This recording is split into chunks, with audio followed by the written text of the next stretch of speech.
காரியம் மாறுதலாய் முடிந்தது. கையில தட்டி கர்த்தரை மகிமைப்படுத்துவோமா? 3 விதமான தேவன் தரும் முடிவுகள். ஒன்று, தீமையை நன்மையாக முடிய பண்ணினார். ஆதியாகமம் 50ஆம் அதிகாரம் 20வது வசனத்தில் சொல்லப்பட்ட அருமையான ஒரு வார்த்தை, தீமையை நன்மையாக முடிய பண்ணினார். யோசேப்புடைய வாழ்க்கை. இரண்டாவது, நீங்கள் எதிர்பார்க்கும் முடிவை தேவன் கொடுப்பார் என்று பார்த்தோம். மூன்றாவதாக, காரியங்களை மாறுதலாய் முடிய பண்ணுகிறவர். நம் ஆண்டவர் காரியங்களை என்ன செய்வாரா? மாறுதலாய் முடிய பண்ணுகிறவர்.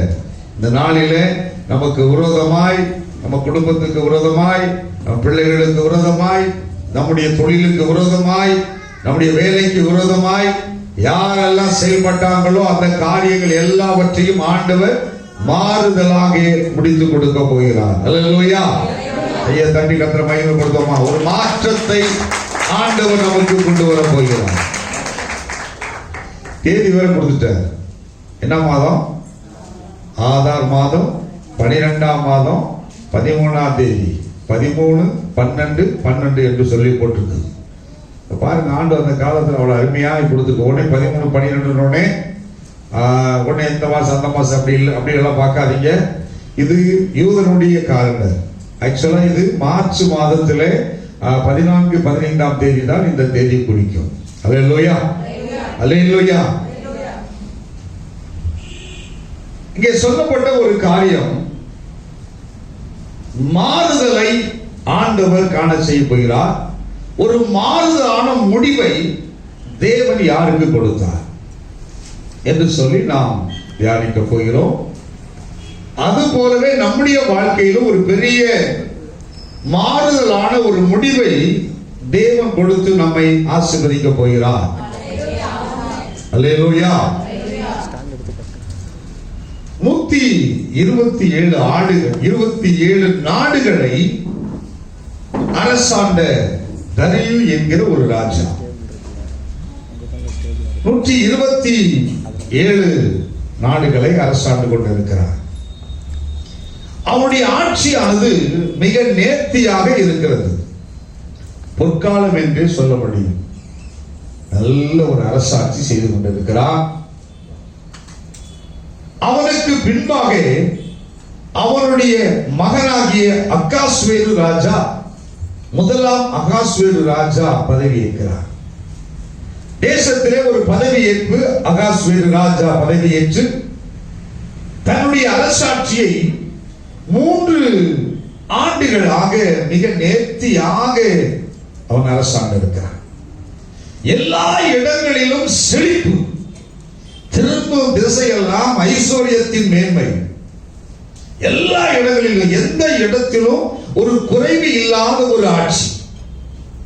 ஆகையினாலே இவன் என்ன செய்தான் என்று சொன்னால், 3 ஆண்டுகள் நிறைவேறின உடனே ஒரு 180 நாள், எதனால 180 நாள் ஒரு திருவிழா கொண்டாடணும்னு நினைச்சிட்டார். 180 நாள் என்று சொன்னால் நம்ம மாத கணக்கின்படி எத்தனை மாசம்? 6 மாசம் ஒரு திருவிழா. ஒருத்தர் வீட்டிலையும் சாப்பாடு கிடையாது. எவ்வளவு சந்தோஷம்! ஒருத்தர் வீட்டில் என்ன கிடையாது? சாப்பாடு கிடையாது. எல்லாருக்கும் சாப்பாடு. எவ்வளவு சந்தோஷம்! 6 மாசம் நினைக்கும் பொழுது அப்படியே எந்த பீரியட் பார்க்க வேண்டியதா இருந்து 2019 நடந்த ஒரு 6 மாசம் குவாரண்டைன் பீரியட் மாதிரி 6 மாசம் பாருங்க. ஏற்கனவே திருவிழா கொண்டாடி இருக்கிற 6 மாசம் ஒருத்தர் வீட்லையும் சாப்பாடு இல்ல. தினமும் போக வேண்டியது, வேடிக்கை பார்க்க வேண்டியது. 127 நாடுகளிலிருந்து வரக்கூடிய ஆட்டம் பாட்டம் கொண்டாட்டம் எல்லாத்தையும் பார்க்க எல்லாரும் நல்லா சாப்பிட்டுருக்காங்க. ராஜா நல்ல ராஜாவா கெட்ட ராஜாவா? அமைதியா இருக்கிறீங்க. உண்மையிலே நல்ல ராஜா. காரணம், அவன்கிட்ட இருக்கக்கூடிய ஐஸ்வர்யத்தை அவன் மாத்திரம் அனுபவிக்காம, சரி ரைட்டு எல்லாரும் நல்லா சாப்பிடட்டும் என்று அவர் நினைக்கிறார். அதனால அவர் என்ன செய்யறார்? தேசத்தில் இருக்கக்கூடிய மகத்தானவர்கள், அதிபதிகள், பிரபுக்கள், ஊழியக்காரர்கள், பிரதானிகள், பண்டிதர்கள், சிறியோர் முதல் பெரியோர் வரைக்கும் எல்லாரும் வரணும். எல்லாரும் வந்திருக்க மாட்டார். ஒருத்தர் ஆபீஸ் இல்ல, ஒருத்தருக்கு தொழில் இல்ல, ஒருத்தருக்கு வேலை இல்ல, எந்த வேலையுமே இல்லாம நிம்மதியா வந்து 180 நாள் விடியல காலையில ஆரம்பிச்சதுல இருந்து என்ன நடக்குது? ஒரே கொண்டாட்டம் கொண்டாட்டம் கொண்டாட்டம். அல்லேலூயா. எப்படி இருந்திருக்கும் அந்த தேசம்? ஆகா, நம்ம ராஜா அகாஸ்வேரு ராஜா மாதிரி உண்டா என்று சொல்லி ராஜாவை புகழ்ந்து கொண்டு இருக்கிறான். அவன் என்ன செய்யறான்?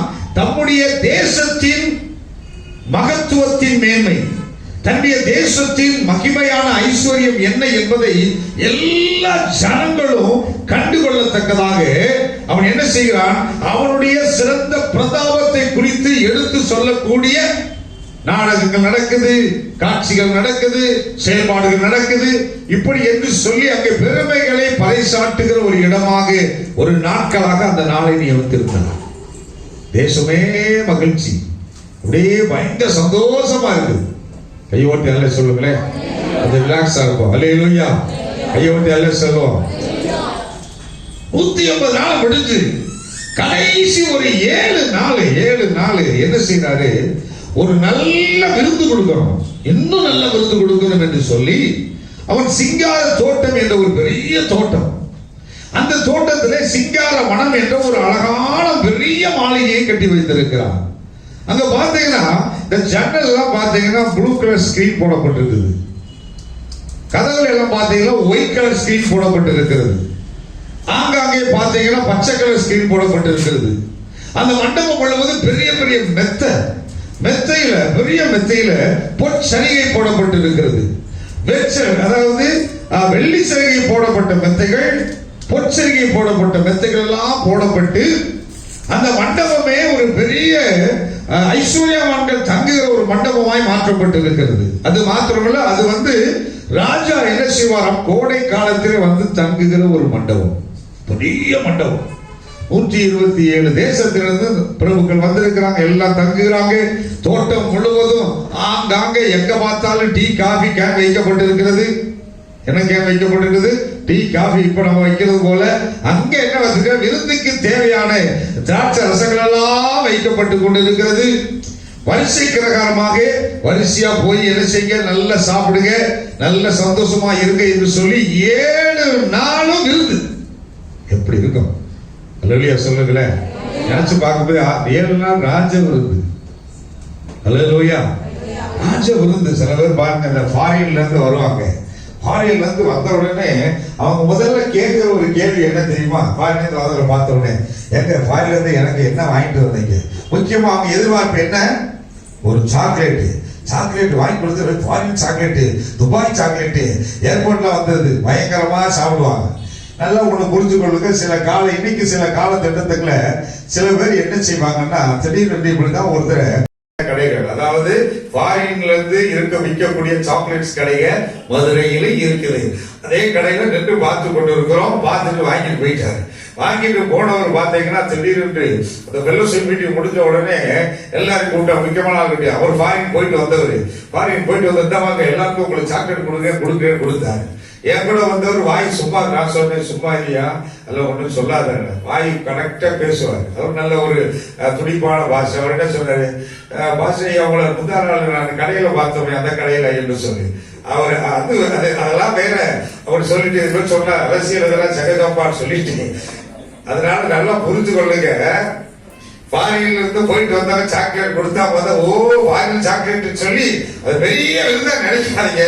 அது நம்ம ஊர்ல கடையிலே விற்குது. சரி, அல்லேலூயா. ஐயோதி அல்ல சொல்லுங்களேன், சத்தமா சொல்லுவோம் அல்லேலூயா. ஆனா இது அப்படி இல்லைங்க. உண்மையிலே ராஜ விருந்துதான். உண்மையிலே அரண்மனையிலிருந்து வரக்கூடிய சாப்பாடு.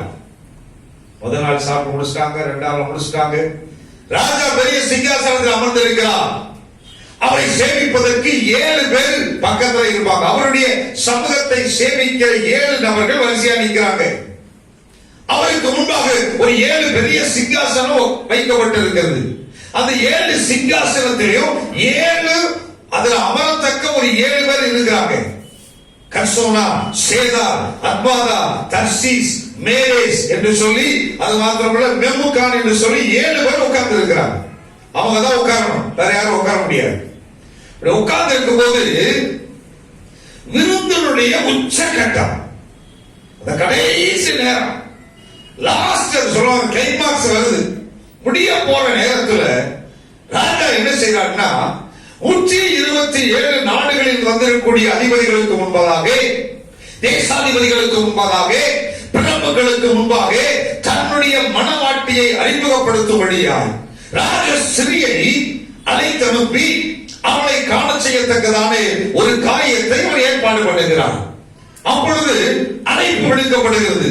தன்னை சேவிக்கிற அந்த 7 பிரதானிகளை அழைத்து, நீங்கள் போய் ராஜவஸ்தியை நீங்கள் அழைத்து வாருங்கள், ராஜவஸ்திரம் தரிப்பிக்கப்பட்டவளாய், பொற்கிரீடம் தரிப்பிக்கப்பட்டவளாய், இந்த 127 நாடுகளுக்கும் ராஜாவாய் இருக்கிற என்னுடைய மனவாட்டியை இந்த தேசத்துக்கு அறிமுகப்படுத்த வேண்டும் என்று சொல்லி நீ போய் அழைத்து வா என்று சொல்லப்படுகிற ஒரு நேரம்.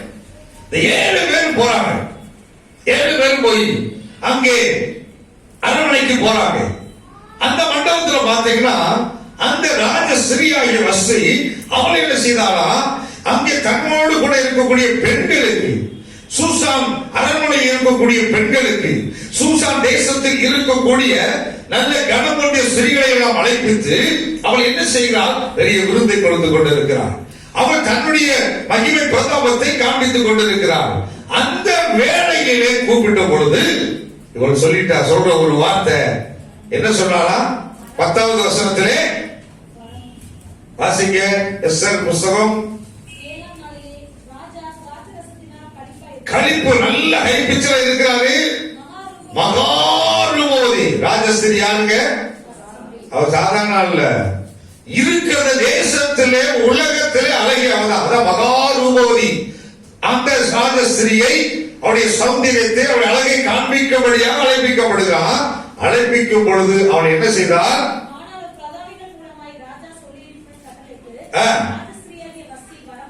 அவர் என்ன சொன்னா, வரமாட்டேன், ஒரே ஒரு வார்த்தை, வேலை இல்லையா உனக்கு அப்படின்ற மாதிரி, நான் வரல ஒரே ஒரு வார்த்தை சொல்லிட்டேன், நான் வரமாட்டேங்கிற ஒரு வார்த்தை. வஸ்தி அவள் பெயர், அவருடைய உண்மையான பெயர் அமஸ்டரிஸ். நம்ம பேர் என்ன, அமஸ்டரிஸ். வஸ்திக்குடைய பெயர் அமஸ்டரிஸ். இவள் யார் என்று சொன்னால் பாரசீக தளபதியின் மகள். பாரசீக தேசத்தை சேர்ந்த தளபதியுடைய மகளாய் இருக்கிறார். ஆகையினால இவளுக்கு ஒரு தைரியம் அதிகம் உண்டு. ஏன்னா தளபதி மகள்ல ரொம்ப தைரியமா இருக்கக்கூடிய ஒரு ஆள். தைரியமா சொல்றா, வர முடியாது போய் என்று சொல்லி அவள் சொல்லிவிட்டார். சொன்ன கேட்ட மாத்திரத்துல வரல என்று சொல்லுகிற பொழுது ராஜா என்ன செய்திருக்கலாம், சரி விடுங்க பரவாயில்லங்கிற சொல்லி இருக்கலாம். ஆனாலும் சும்மா இருக்கிற ஆட்களை முன்னாடி ஒரு 14 பேர் உட்கார்ந்து இருக்கான். எத்தனை பேரு, அவன் கீ கொடுத்துட்டானா போதும், அவ்வளவுதான் முடிஞ்சு போச்சு. கீ கொடுக்கறதுக்குனே ஒரு 4 பேர் இருக்கான். இவன் ஒரு ஆள் இருந்தாலே போதும். நம்மளுக்கு ஒரு ஆள் இப்ப ஒரு போன்ல கீ கொடுத்துட்டு சிரிச்சுட்டு உட்காந்துருவான். கீ கொடுத்துட்டு போனே போய் பேசிட்டு கீ கொடுத்து உட்காந்துருவான். இவன் இங்க ஆடுவாங்க. அப்படிப்பட்ட ஒரு நிலை உண்டு உலகத்துல. ஆனா இங்க எத்தனை பேர் இருக்கிறாங்க கீ கொடுக்கறதுக்கு சொல்லுங்க, 14 பேர். அது எப்படி ராஜாவே நீ கூப்பிட்டு 127 நாடுகளுக்கு தலைவராக இருக்கிற உம்முடைய அழைப்பை கேட்டு அவள் வரவில்லை என்றால் என்ன அர்த்தம் அப்படின்னு கேட்டா இவள் திரும்ப கேட்டுக்கணும். இப்ப நான் ஒண்ணு சொல்றேன், இங்க இருக்கிற 14 பேரு நீ எல்லாருக்கும் ஓகாலத்தை இருக்கிறான், அவனை கூப்பிட்டு நீ என்ன செய்ய, போச்சவரை கூப்பிட்டு போய் உன் மனைவியை கூப்பிட்டு வா அப்படின்னு சொல்லு. உன் மனைவிய கேட்டு எந்த ஒரு இங்க இருக்கக்கூடிய பிரபுக்களுடைய மனைவி உடனே வருகிறாளோ அவளுக்கு நான் பெரிய ஆசீர்வாதத்தை கொடுக்கிறேன், பெரிய கிஃப்ட் கொடுக்கிறேன்னு சொல்லி இருந்தா 14 பேர்ல ஒருத்தர் கூட வந்திருப்பாங்கன்னு நினைக்கிறீங்களா? ஆனா வராதவன் தான் பேசுறான் ஒன்றரை உலகத்துக்கு. இது எப்படி ஆகும், தேசமே இப்படி ஆயிரும். இவனுக்கு நல்லா இருந்த மனுஷனையும் அப்படியே அந்த சீட்டு உட்கார்ந்து இருக்க இடம் இங்கிட்டு திரும்பினா ஏத்தலாம், இங்கிட்டு திரும்பினா ஏத்தலாம் சொன்னோட இவருக்கு ஏற்கனவே கைப்பிச்சில் இருக்கிறார். திராட்சரசம் கையா ஏறி இருக்குது. ஏறுடைய நேரத்தில் ஏற்றி விட்டதுனால இவருக்கு அப்படியே கோபத்தில் இருக்கிறாரு. ஆனா அவர் வாயிலிருந்து அந்த வார்த்தை வரல.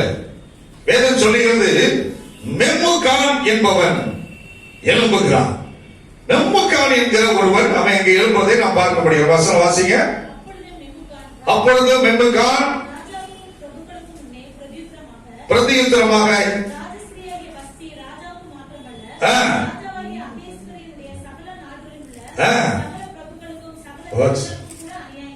என்ன வரமாட்டேன்னு சொன்னதுக்கு அவன் அநியாயம் செஞ்சுட்டான். அநியாயம் செஞ்சுட்டான். என்ன அநியாயம் செஞ்சா?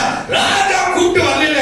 அவன் அநியாயஸ்திரி, அநியாயக்காரி என்று சொல்லி, அதுவும் இவருக்கு மாத்திரம் இல்லைங்க, இது 127 நாடுகளுக்கும் அவமானம். எப்படி பேசுறா பாருங்க. அவனும் திராட்சரசரம் மயங்கி இருக்கிறான், இவனும் மயங்கி இருக்கிறான். ஓ, அநியாயம் செய்தால் என்று சொல்லிட்டு 17ஆம் வசனத்துல அவர் சொல்ற காரியம், எல்லாரும் நம்ம அற்பமா நினைச்சுவாங்க, எல்லாரும் வரமாட்டாங்க, யாரும் வரமாட்டாங்க. ஆகையினாலே இனி அந்த யாரு அமஸ்கலிஸ் ராஜவஸ்தியாக தேசத்துக்குள்ளே இருக்க கூடாது என்று இவங்க முடிவு கட்டினான். அந்த ராஜாவை என்ன செய்தாரு? அப்படியே ஏற்றுக்கொண்டான். என்ன செய்ய தெரியல, எல்லாரும் சேர்ந்து சொல்றான். ராஜா நினைச்சா அவனுடைய கட்டளையானது எல்லாத்தையும் அடங்க வச்சிடும். அதை பேசல, பேசாம விட்டுட்டாரு. விட்ட உடனே அந்த ராஜவஸ்தி தேசத்தை விட்டு அவள் தள்ளப்படுகிறார். நினைச்சு பாருங்க, கொஞ்சம் சோகமா இருப்பானா இல்லையா ராஜா? கொஞ்சம் வேகனா, ரொம்ப அழகான ஸ்திரீ, கனபொருந்திய ஸ்திரீ, ஆனாலும் கொஞ்சம் துக்கமா தான் இருந்தான். இந்த துக்கத்தை மாற்றுறதுக்கு என்ன செய்யறாங்க? எல்லாரும் சேர்ந்து ரைட் 127 நாடுகளில் இன்னொரு அனௌன்ஸ்மெண்ட், ஒரு அழகி போட்டி நடத்துவோம். என்ன போட்டி? அழகி போட்டி. ராஜா சரி நேரத்துக்கு போ அப்படின்ட்டான். ஏன்னா அந்த சீட்டு காலியா இருக்குது, அந்த காலியா இருக்க சீட்டை நிரப்பணும். அந்த நிரப்பணம் என்று சொன்னால் எல்லா நாடுகளிலிருந்து எல்லா அழகான பெண்களை செலக்ட் பண்றாங்க. அதுல செலக்ட் பண்ணி ஒரு வருஷம் அவங்கள சுத்திகரிப்பு என்னன்னா, இதை ஒரு கவனிச்சுக்கணும். ஒரு வருஷம் அரண்மனைக்குள்ள வந்து காலையில நீங்க என்ன சாப்பிடுவீங்க அப்படின்னு கேட்டா அந்த அம்மா சொல்லும், எங்க ஊர்ல கொழா போட்டு நல்லா இருக்கும், கொழா போட்டும் ரொம்ப அருமையா இருக்கு, தொட்டுக்கு அதை வச்சு சாப்பிட்டா நல்லா இருக்கும், அதையே சாப்பிடுவேன். இப்போ எல்லாருமே பாருங்க, எல்லாருக்கும் பிடிச்ச சொல்லுவோம். உதாரணத்துக்கு திருமணமாகி போன உடனே அந்த வீட்டுல இருக்கக்கூடிய மார்னிங் டிஃபன் என்ன வச்சிருப்பாங்க? உதாரணத்துக்கு அந்த வீட்டுல காலையில 4 பிரெட் சாப்பிட்டு பழக்கம் முடிச்ச பண்ணாங்கன்னு வைங்க. நீ வீட்டுல காலையில என்ன சாப்பிட்டு பழகிருக்கீங்க? கொழா போட்டு சாப்பிட்டு பழகிருக்கீங்க. சரி, இங்க உடனே பிரெட்டை பார்த்த உடனே மனுஷன் சாப்பிடுவானா? இது காய்ச்சல் விட்டி சி அப்படின்னு சொல்லப்படாது. பிரச்சனை எங்க வருதா? இப்படியெல்லாம் வரும். என்ன அவங்க வீட்டுல எப்படி குழம்பு வைக்கிறாங்க? எங்க வீட்டுல அப்படி குழம்பாங்க. என்ன அவங்க வீட்டுல கறி எப்படி வேக, கறியை வரக்கூடாது. என்ன அவங்க வீட்டுல கத்திரிக்காய் எப்படி வேக போறாங்க? என்ன இப்படி சொல்லி சொல்லி சொல்லி அந்த குடும்பங்களுக்குள்ள என்ன வருது? பிரச்சனை வரும். அதனால இந்த ஒரு வருஷம் ட்ரைனிங் என்னன்னா, இந்த மாதிரி இது வரைக்கும் உங்க வீட்டுல நீ காலையில எத்தனை மணிக்கு எந்திரிச்சுப்பேன்னு தெரியாது. இங்க ஒரு டைம் இருக்கு, இங்க இந்த டயத்துல எதிரிக்கணும். இங்க உங்க விட என்ன சாப்பிட்டு தெரியாது, ஆனா இங்க என்ன ட்ரைனிங் இருக்கு, இங்க கொடுக்கிற சாப்பாடு சாப்பிடணும். இப்படி தேவையில்லாததா நீ போட்டு கீட்டு சாப்பிட்டு கீட்டு வந்தேன்னா நீ வந்து பேண்டா பாட்டா மாறிடுவ. அவன் மாறிட்டேன்னா யாருக்கு பிடிக்காது? ராஜாவுக்கு பிடிக்காது. ராஜாவுக்கு பிடிக்கணும்னா ஒரு சினிமா இருக்கணும், ஊர் உலக தேசம் ராணி எப்படி இருக்காங்க அப்படின்னு ஒன்ன ஒரு மாதிரியா காண்பிக்கணும், ஒன்ன ஒரு மாதிரியா பாத்திரக்கூடாது. ஆகையினால நான் கொடுக்கிற சாப்பாடை நீ சாப்பிடணும். அதுவும் இல்லாம ஓனி அடிச்சிருக்க சென்டர்லாம் நிறுத்தணும், அது வாமிட்டு வந்துடும் ராஜாவுக்கு. அதனால ஒழுங்கா பல்ல வளர்க்கணும், ஒழுங்கா குடிக்கணும், ஒழுங்கா எண்ணெய் தேய்க்கணும், எல்லாத்தையும் சரியா மாத்த ஒரு வருஷம். அப்ப ஒரு திருமணம் ஆனா ஒரு வருஷம் குடும்பத்துக்குள்ள மூஞ்சி சுழிப்பு இருக்கும். வீட்டுக்காரங்க இருக்கும், வீட்டுக்காரமாக இருக்கும். என்ன எனக்கு பிடிக்கவே இல்லை. என்ன பிடிக்கல? தேசியவே கட்டி தெரியாது, பிடிக்கல. சரி பிடிக்கலன்னா என்ன அடுத்த என்ன செய்ய? அதுக்குள்ள வேண்ட மாட்டிக்கிட்டு நீ மாட்டி விடு, யாரு வேணாங்கிற கொஞ்ச நாள் மாட்டி விடு, கொஞ்ச நாள் அப்படி போ இப்படி போ. பொங்கல் அன்னைக்கு வேசிய கட்டிக்க தப்பு இல்லை. இல்லையா விளக்கணும் இல்லையா சொல்லுங்க. அதாவது அதை ஒரு பெருசாவே நினைக்கிறது. எனக்கு பிடிக்கல, எனக்கு பிடிக்கல. உனக்கு பிடிக்கலையோ அவங்களுக்கு பிடிச்சத மாதிரி பண்ணிட்டு அதுக்கப்புறம் உனக்கு பிடிச்சத மாதிரி சரிப்படுத்திக்கோ. அல்லையா சொல்லுங்க. அதான் விளக்குறேன். அல்லையா அப்படித்தான். அது எவ்வளவு நாள் இருக்கு தெரியுங்களா? ஒரே வருஷம். அந்த ஒரு வருஷம் சரி ஆயிட்டாங்கன்னா 2வது வருஷம் பாத்தீங்கன்னா முகம் அப்படியே மாறி அப்படி பார்த்தானே அப்படியே மாறிடும். அதே மாதிரி பார்த்தோம்னா இந்த முகம் மாறிடும், அப்படியே திரும்பியே பார்ப்பான். ஏன்னா ஆண்டவர் அது 1 இயர்ல, இது நல்லாவே தெரியும் யாருக்கு? ராஜாவுக்கு. ராஜா அரண்மனையில சட்டம் 1 வருஷம், அந்த ஸ்டைல கொடு, அந்த சாப்பாடை கொடு, அதுக்கேற்றபடி வாழ்க்கை, அதுக்கேற்றபடி பேச்சு, அதுக்கேற்றபடி செயல்பாடு, அதுக்கேற்றபடி நடக்க, அதற்கேற்றபடி ட்ரெஸ் எல்லாம் மாறணும். அல்ல சொல்லுங்களேன். அல்லேலூயா. இப்படி ஒரு ட்ரெஸ்ஸுக்குரிய காரியங்களை செய்யக்கூடிய ஒரு திட்டத்தை வச்சு செயல்பட்ட பொழுது அங்கே உள்ளே வருகிற ஒரு பெண்ணுக்கு பேர் தான் யாரு? எஸ்தர். கையை ஓட்டி எல்லாம் சொல்லாமா? சத்தமா சொல்லுங்க. அல்லேலூயா. எஸ்தர் உள்ள வர்றா.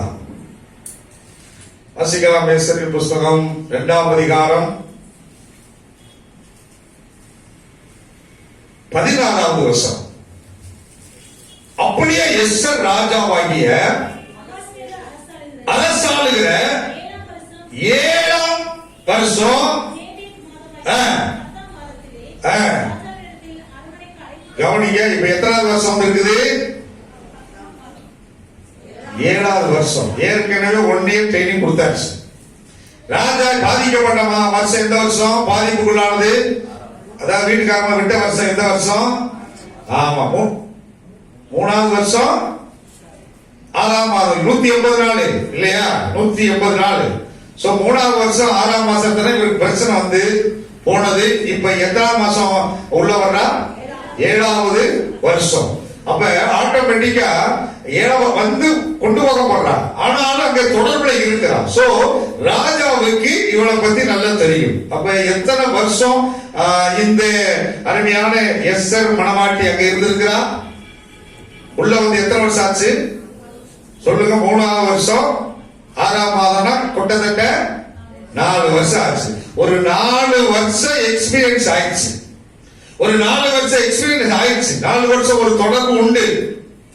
இந்த ஒரு ஐக்கியமான ஒரு நேரம். அப்ப அரண்மனைக்கு போய் ஒரு 4 வருஷம் ஆகி போச்சு. நல்லா அவளுக்கு என்ன செஞ்சிச்சு? செட் ஆயிடுச்சு. ஏற்கனவே 6 மாசம் இந்த 1 வருஷம் ட்ரைனிங் எடுத்து வந்தாச்சு. இப்ப 7வது வருஷத்துல உள்ள அங்க இருக்கிறார். கையை ஓட்டி அல்ல சொல்லுவோமா? சத்தமா சொல்லுங்க. அல்லேலூயா. அல்லேலூயா. நல்லா இப்ப ஆட்சி போகுது. மோர்தெகாய் இங்க இருக்கிறாரு. நிறைய சொல்ல நான் உள்ள போக விரும்பல. அல்லேலூயா. கர்த்தர் நல்லவர். சீக்கிரம் முடிக்கணும்.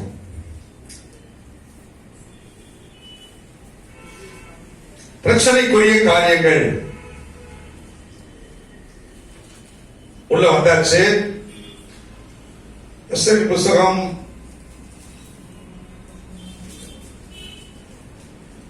3ஆம் அதிகாரம் 1 வசனத்திலே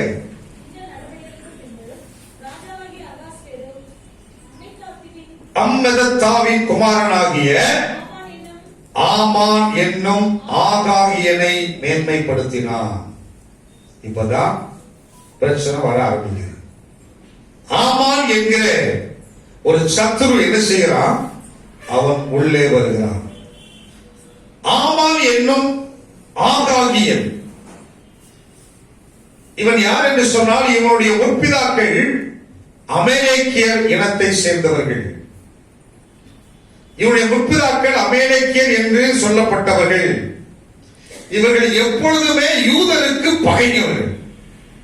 யூதர்களுக்கு எப்பொழுதுமே பகைஞராய் இருக்கிறவர்கள் இந்த அமலேக்கியர்கள். அமலேக்கியர் எப்பொழுதுமே யூதர்களை அடிமைப்படுத்த வேண்டும் என்று செயல்படுத்திக் கொண்டே இருப்பான். யூதர்கள் எல்லாம் தனக்கு கீழே தான் இருக்கணும். ஆனா தேவனுடைய திட்டம் என்னவென்றால், யாத்ராகமத்தின் புஸ்தகம் 17ஆம் அதிகாரம் 14, 15, 16 வசனங்களே சொல்லப்பட்டிருக்கும். அமலேக்கை வானத்தின் கீழங்கும் இராதபடிக்கு அவனை நாசம் பண்ணுவேன். தலைமுறை தலைமுறை தோறும் அவனுக்கு விரோதமாய் கர்த்தரின் யுத்தம் நடக்கும். யுத்தம் நடந்து கொண்டே தான் இருக்கும். உபாகமம் 25ஆம் அதிகாரம் 17, 19 வீட்டு போய் வாசித்து பாருங்க.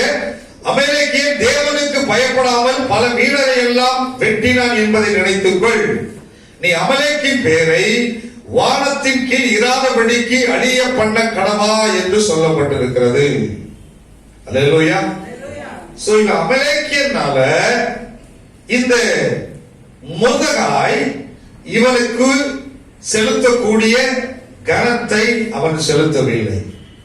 நமக்குள்ள ஒரு எண்ணம் வரும், எல்லாரும் மிஸ் பண்றாங்க, அவன் ராஜா மேன்மை பெரிய அதிகாரத்தை வாங்கிட்டு வர்றான், அரண்மனையை பெரிய ஆளா இருக்கிறான், இவனை எல்லாரும் மிஸ் பண்றாங்க, இந்த மொர்தெகாய் வந்து கண்டுக்காம உட்கார்ந்து இருக்கானா?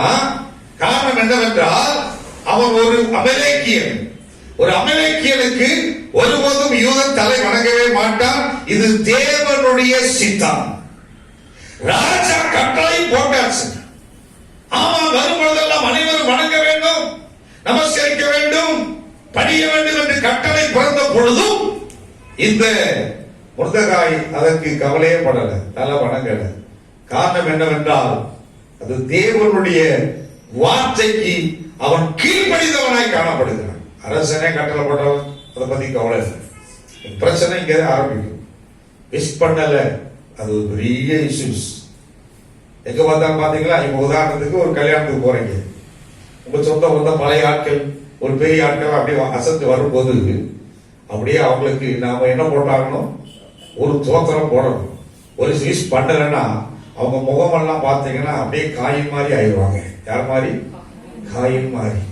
அப்படியே முகநாடி மாறிவிட்டு என்னை மதிக்கல, எனக்கு ஒரு தோத்திரம் போடல, ஏன் செய்யல, இது ஒரு பெரிய இஷ்யூஸ் ஆகி இதை நிமித்தம் குடும்பம் ரெண்டா பிரிஞ்சிருக்கு.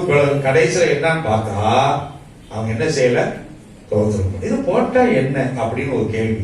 இப்ப மொர்தெகாயை பார்த்து, மொர்தெகாயை நீ ஒரு தோத்திரம் போட்டுட்டேன்னா இவ்வளவு பிரச்சனை வந்திருக்குமா அப்படின்னு கேட்டா அவன் சொல்லுவான், என் தலையே வெட்டினாலும் அவனுக்கு நான் தோத்திரம் போட மாட்டேன். அவன் யாரு? அமலேக்கியன். அல்லேலூயா, அல்லேலூயா. அமலேக்கியன் தோத்திர மாட்டேன். ஒரு பாஸ்டர் சொல்லிட்டாரு, இனிமேல் கல்யாணத்தை எந்த பையன் வந்தாரு தோத்திரம் போட சொன்னா அப்படின்னு. அவங்க அமலேக்கியனா இல்லை, அவங்க யாருங்க? உன்னுடைய சகோதர சகோதரி. அதனால போடுறதுனால தப்பு இல்லை. அல்லேலூயா. அதாவது போடுறதுனால தப்பு இல்லைன்னு நம்ம நினைக்கணும், அவங்க அதை நினைக்கணும். அவங்க போடுறதுனாலும் தப்பு இல்லைன்னு நினைக்கிறவன் தான் உண்மையான இஸ்ரவேலன். அதுல ரட்சிக்கப்பட்ட அப்படித்தான் நினைப்போம். அதை விட்டுட்டு எனக்கு மதிக்கலாம் மதிக்கலாம் அப்படின்னா என்ன அர்த்தம்? நான் என்ன உதாரணத்துக்கு வர்றேன், வரும்போது எல்லாரும் என்ன செய்ய எதிர்த்து பிரைஸ்லாம் பாஸ்டர் சொல்லணுமா இல்லையா? ஒருத்தரா சொல்றேன், பார்த்தா பாஸ்டர் விட்டாங்க கண்ணை பிடிக்கிறாங்க, கேட்ட ஜபத்தில் இருக்கிற மாதிரி. சில பேர் அவங்களுக்கு கடுக்கே மாட்டேன், திரும்பியே போவோம். வாட ஒழுங்க தோத்திரம் போட்டு என்ன நினைச்சிட்டு இருக்காங்க. ஒரு பிரச்சனை சொல்லல அப்படின்னா அப்படின்னு கேட்டுக்கிறேன், அவங்கள கேட்டுக்கிறான், கேட்டுட்டே கேட்க. இனிமேலாவது சொல்லி பழங்க. பாஸ்டர் பார்த்தா என்ன செய்யணும், பாஸ்டர் பார்த்தா என்ன செய்யணும், ஒவ்வொரு விசுவாசியை பார்த்தேன் ஹே ஹே அதை நிறுத்து, என்ன மாடா ஓட்டுற இங்க வந்து உள்ள சர்ச்சில் படிக்கிறது. பிரைஸ் தி லார்ட் சிஸ்டர், வாயை திறந்து சொல்றதுக்கு வாயில என்ன வச்சிருக்கிற? நீ எதை எதிர்பார்க்கிறாய் அதை அவனுக்கு செய். யாரோ இன்னொரு ஐடியா சொல்ற, யாரோ அவங்களை பார்த்து பிரைஸ் தி லார்ட் சொல்ல மாட்டேங்கிறாங்களா, அவன் கூப்பிட்டு sister praise the lord praise the lord கத்துங்க. அடுத்து ஆட்டோமேட்டிக்கா சொல்லிடுவாங்க. அடுத்து இவங்க சொல்றத கூப்பிட்டு சொல்லுவாங்க, சொல்லிட்டு சொல்லுவாங்க. இனிமேல் நீங்க ரோட்ல நடந்து போகும் சரி, உள்ள போகும் சரி, பிரைஸ் தி லார்ட் சத்தம் கேட்காம மற்றவங்க பேசாதீங்க. இனிமேல் பாத்துக்கிட்டே இருக்க உடனே வந்து பிரைஸ் தி லார்ட் சொன்னாதான் பேசணும். சில பேர் அப்படியே நிற்பாங்க, ஏன்னா அவன் சொல்லட்டும். இது ஒரு பெரிய சத்தம் கொடுக்கணும். அல்லேலூயா. ஐயா வந்து யாரே சொல்லுவா, இது இவனுக்கு ஒரு மாதிரி ஆயிடுச்சு. வீட்டுக்கு போறான், கூட வந்து ஜாபரா கொஸ்டி வந்துகிட்டே இருப்பான். அவன் பார்த்தீங்களா, ஐயா ராஜாவோட மதிப்பு கொடுத்திருக்கான், இந்த மொர்தெகாய் பாருங்க ரோட்ல உட்கார்ந்து இருக்கான், அவன் எல்லாம் ஒரு அவன் உங்களை மிஸ் பண்ணல அப்படி இவனுக்கு தெரியலையே, எல்லாம் கீ கொடுக்கறவங்க. வீட்டுக்கு போனா அதுலயும் ஒய்ஃப் என்ன விஷயம், ஏன் ஒரு மாதிரி இருக்கீங்க? அந்த ராஜா எனக்கு பெரிய பதவி கொடுத்துட்டாரு. சரி எல்லாரும் என்ன மிஸ் பண்றான், இவன் ஒரு ஆள் நடுவோட நின்றுக்கிட்டு போறான், அவன் பின்னாடி உள்ளவெல்லாம் மிஸ் பண்றா, இவன் ஒரு ஆள் பேசாம உட்கார்ந்து இருக்கிறான். எனக்கு கோபமா வருது. எங்க அம்மாவுக்கு ரொம்ப கோபம்.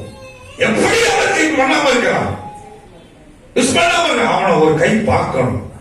அப்ப இவன் சொல்றான், மொர்தெகாய் சொல்றான், மொர்தெகாய் இவனுக்கு நான் விஷ் பண்ணணும் அவசியமே இல்லை, அவன் உள்ளத்துல நல்லா வச்சிருக்கிறான், இவனுக்கு நான் உள்பட விஷ் பண்ண அவசியம் இல்லை. காரணம் என் தேவனுடைய சித்தம் அவனுக்குள்ளே இருக்கிறது. அவன் ஏற்கனவே சவுல் ராஜாட்ட இருந்தவன். சவுல் ராஜாட்ட இருந்த பொழுது சாமுவேல் சவுலுக்கு சொல்லி இருக்கிறான், அமலேக்கியனை முறியடித்து ஆகணும், அவனுக்கு ஒருபோது வணங்க கூடாதுன்னு சொல்லி இருக்கிறான். அதன்படி வந்தவன் இந்த ஆமான் பார்த்துட்டு இப்பதான் அவன் சொல்றான், இவன் ஒரு ஆளும் பண்ணக்கூடாது. நான் அமலேக்கியர் 127 நாட்டிலே இவன் கூட சேர்ந்த அத்தனை பேரையும் காலி பண்ணணும் அப்படின்னு ஒரு முடிவு பண்ணிட்டான். பாருங்க எவ்வளவு வேற, ஒரு ஆள் கீழ்படியாம ஒரு ஆள் செய்யாதனால எங்கெல்லாம் போகுது பாருங்க. இன்னைக்கு நம்மளும் கூட சில வேலை என்ன செய்வோம், அப்படித்தான். ஒரு ஆள் உங்களை மதிக்கலாம் பாருங்க. அநேக பாருங்க குடும்பங்கள் என்ன பிரச்சனைனா, குடும்ப தலைவருக்கும் சண்டை வந்திருக்கும், அல்லது குடும்ப தலைவருக்கும் சண்டை வந்திருக்குதா? அப்படி எல்லாம் பேசுற சொந்த வந்ததுக்குள்ள நீங்க ஒருத்தரோட பேசல, உங்க அண்ணன் கூட பேசல, நீ பேசுறோட மகட்டே இதபா பேச ஒரு முறை அவங்களுக்கு என்ன நடந்திருக்குன்னே தெரியாது. என்ன உங்களுக்குள்ள சண்டையா? என்ன உங்களுக்குள்ள சண்டை? நான் கவனிக்குவேன், நமக்குள்ள சண்டைனா நம்மளோட இருக்கணும், பிள்ளைகள் மேல பார்த்து சொல்லக்கூடாது. அது எப்பயும் போல இருக்கணும். திரும்ப என்னன்னு கேட்டீங்கன்னா, திரும்ப 2 பேரும் பேசிக்குவாங்களா, உடனே இவங்க பேசுவாங்க. எவ்வளவு பிரச்சனையா இருக்கு, அப்படியே ஒரு மாதிரி இருக்கும். அதனால அந்த பிரச்சனை, அதனால அதை அப்படி தடுத்து நிறுத்தவே கூடாது. ஏன்னா நமக்குள்ள ஒரு அப்பப்போ கஷ்டம்